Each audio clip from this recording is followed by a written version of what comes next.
네, 안녕하십니까. 오늘은 공매도 얘기를 좀 해야 되겠죠. 이제 조만간 공매도가 전면 다시 재개하기 때문에 뭐 관련된 이외와 그리고 또 우리가 조심해야 될 것, 대응법 이런 것들을 좀 오늘 살펴보는 시간을 가져보도록 하겠습니다.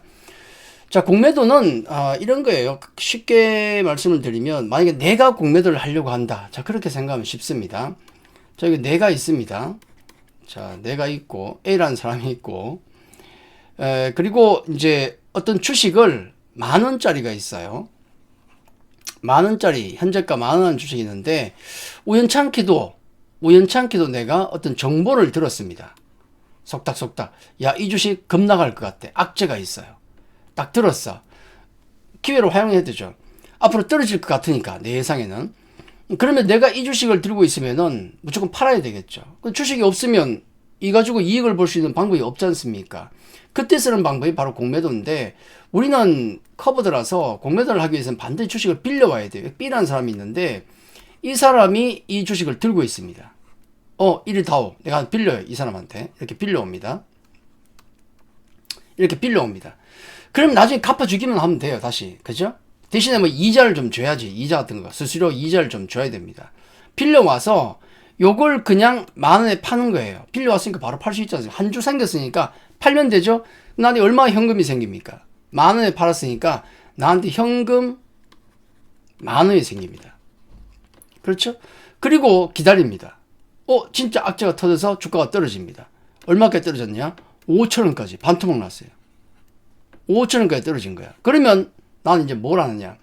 만들어 놓은 현금 있죠? 그거 가지고 주식을 한 주를 사요.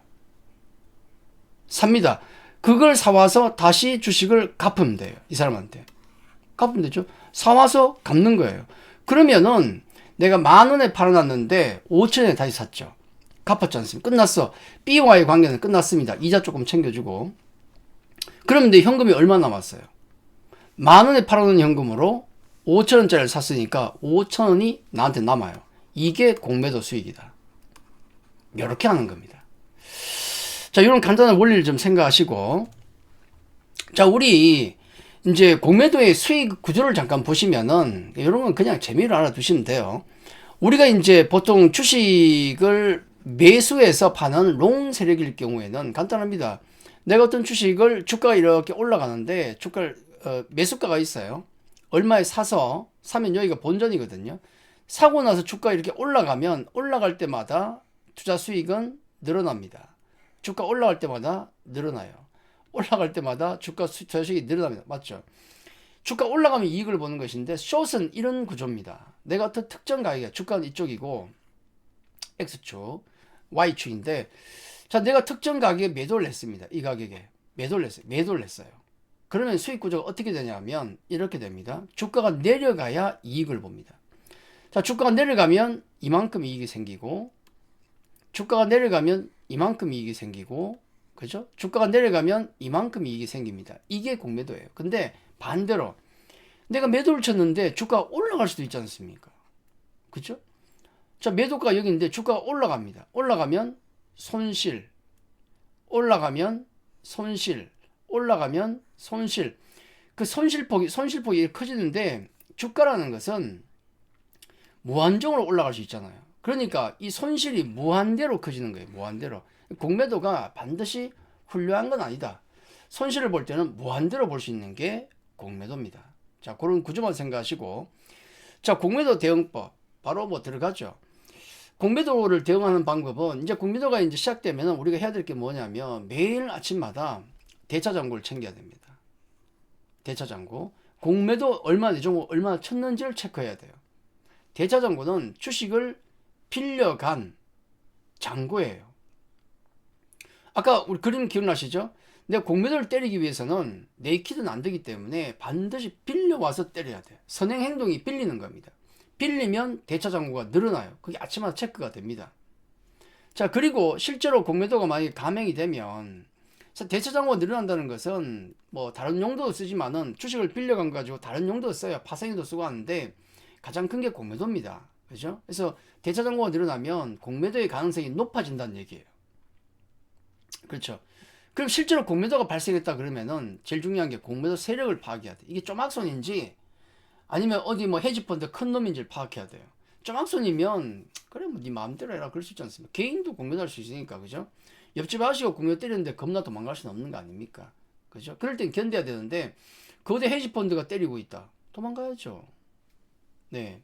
공매도 세력 파악하는 게 중요한데 이건 잘 안 돼요. 쉽지가 않습니다. 개인 투자자가. 그렇죠? 그러면 대규모 공매도가 나오면 종료 시까지는 일단 회피하는 게 맞아요. 그게 뭐 찔끔찔끔 나오는 거야 괜찮은데 대규모로 들어온다 공매도 공격이 그럼 일단 도망갔다가 확인하고 다시 들어가는 게 정석입니다. 자 그게 아니면 귀신같이 아는 종목만 투자해야 돼요. 자 공매도가 막 때립니다. 근데 내가 아무리 봐도 난 이 종목을 너무 잘 알아. 아무리 봐도 악재가 없어요. 그러면 고 하는 거야. 네가 이나 내가 이나 당장 단기적 손실을 볼 수 있지만은 언젠간 올라간다. 그게 뭡니까? 쇼커버링. 때려서 주가가 막 밀립니다. 밀리고 하다가 역시 내 생각대로 실적이 잘 나왔어. 역시 내 생각대로 호재가 나왔습니다. 떡상을 하겠죠. 주가 올라가죠. 그러면 공매도 세력들은 빨리 갚아야 되죠. 주가 올라가면 손실 보니까 빨리 갚아야 되죠. 매수가 막 들어옵니다. 쇼커버링. 이것 때문에 폭등할 수도 있다.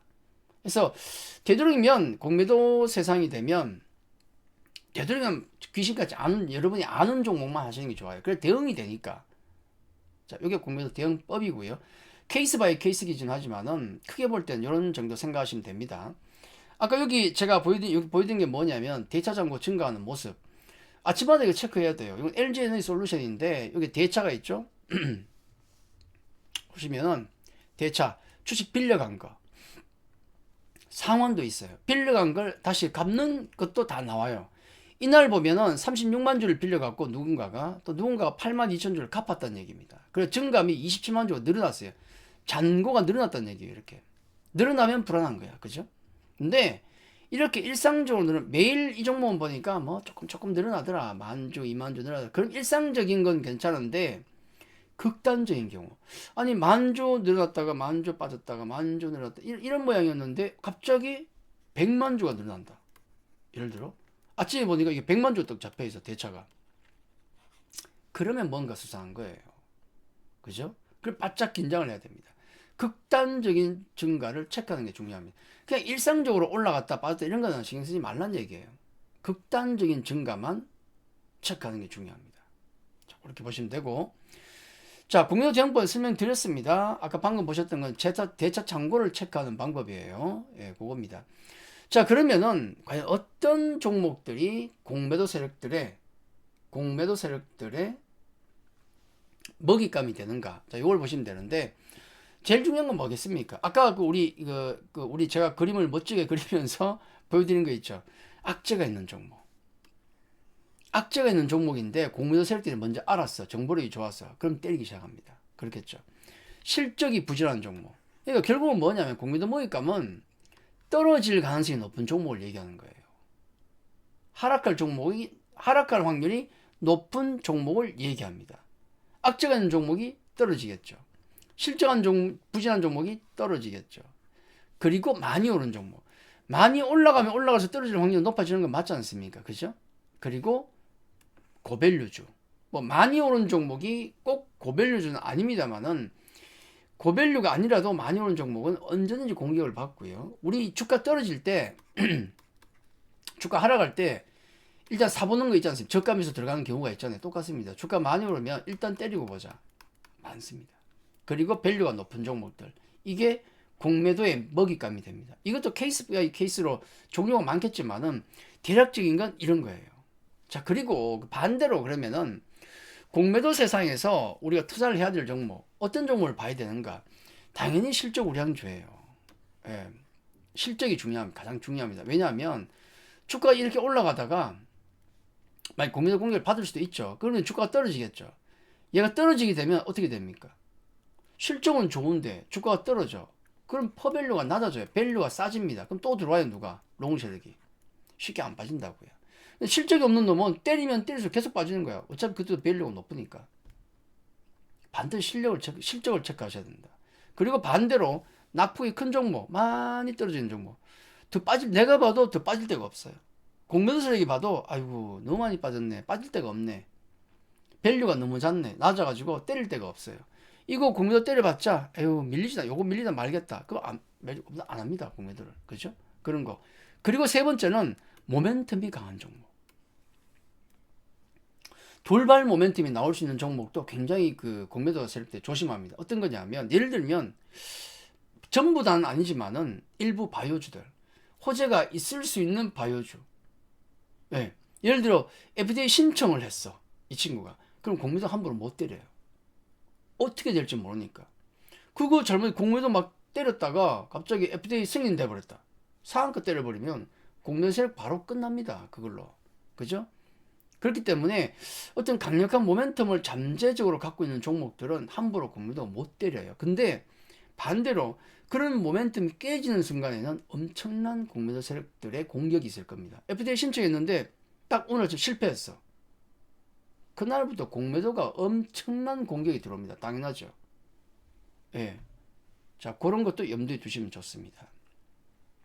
공매도 시대에 피해야 될 종목과 우리가 찾아야 될 종목, 투자해야 될 종목이 이렇게 구분이 된다는 거죠. 케이스 바이 케이스지만은 대략적인 개괄적인 건 좋다는 겁니다. 자, 공매도가 내 종목에 떨어지면 일단 회피하는 게 맞아요. 그죠? 일단 순하게 피하고 보자. 근데 싫다면은 공부량을 늘릴 수밖에 없습니다. 결국은 내가 귀신같이 아는 종목이면 이 정도의 공매도는 견딜 수 있어. 네가 잘못 본 거야. 한번 붙어보자. 내가 이기면은 나중에 쇼크 보내는 거 폭등할 거 아닙니까? 대신 그렇게 하려면 정말 많이 알아야 돼요. 공부량을 늘릴 수밖에 없습니다. 도망가지 않기 위해서는. 나머지는 내가 잘 모르는 종목은 투자가 아니고 그냥 매매만 하는 거야. 오버다이 안 하면 되죠. 까짓 거. 그렇죠? 자, 요게 공매도에 대한 우리 이해와 투자법이다. 그렇게 보시면 될 것 같습니다. 자, 개략적으로 제가 좀 말씀을 드렸는데 좀 더 이제 시간이 되면 제가 자세한 내용 한 번 더 뭐 2탄으로 다루고 그렇게 하겠습니다.